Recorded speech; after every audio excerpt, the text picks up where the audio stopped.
జాగృతి ఆధ్వర్యంలో చూపిద్దాం కళాకారులు అంటే ఎవరో. గుర్తింపు కార్డులు మనమే ఇచ్చుకుందాం, ప్రభుత్వానికి పంపిద్దాం, ప్రభుత్వం మీద ఒత్తిడి పెంచుదాం, తద్వారా పెన్షన్ సాధించుకుందాం. ఈ పెన్షన్ కూడా మంచి ఉపాయం చేసిన మురళీధర్ అన్న నేను కూడా కలిసి, ఈ ప్రభుత్వం రాష్ట్ర ప్రభుత్వం ఒక 500 ఇస్తే చాలు, ఎక్కువ వద్దు మనకు, మిగతా 5500 కేంద్ర ప్రభుత్వం నుంచి ఇస్తుంది.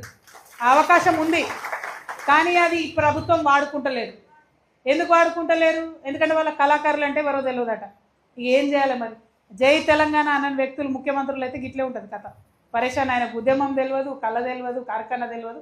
ఇవాళ మనకు కావాల్సింది ఏంది? మన ఆడబిడ్డలకు గుర్తింపు రావాలి, మన అన్నలు ఎవరైతే కళాకారులు ఉన్నారో వారికి గుర్తింపు రావాలి. వారి కోసమే ఈ ప్రయత్నం అంతా సాగుతూ ఉన్నది. కాబట్టి ఖచ్చితంగా ఆ విషయంలో ముందుకు పోదాం.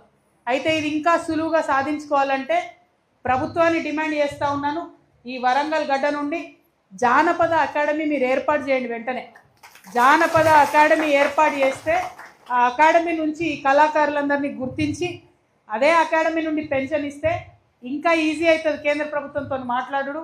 కేంద్ర ప్రభుత్వం కూడా జానపద అకాడమీ లాంటి దాని నుంచి ఈ పెన్షన్ ఇస్తుంది కాబట్టి, సాంస్కృతిక శాఖ నుంచి ఈ పెన్షన్ ఇస్తుంది కాబట్టి మనకు కూడా సులువయ్యే అవకాశం ఉంటుంది. కాబట్టి ఇప్పుడు మనం 2 డిమాండ్లు చేస్తున్నాం. 1, జానపద అకాడమీ పెట్టాలి. 2, ఈ సాంప్రదాయ కళాకారులు ఎవరైతే ఉన్నారో వాళ్ళకు గుర్తింపు కార్డులు ఇవ్వాలి. 500 మీరు ఇస్తే 5500 మనం తెచ్చుకుందాం కేంద్రంకి వెళ్ళి. ఈ 3 ఎక్కువ తక్కువ ఏం అడుగుతలేం మనం. ఇది సమ్మతమైన అందరికీ? అంతేనా? ఏకంటాడు గోవుడేనా? లొల్లి పెట్టుడేనా? డప్పు కొట్టుడేనా? గజ్జగట్టుడేనా?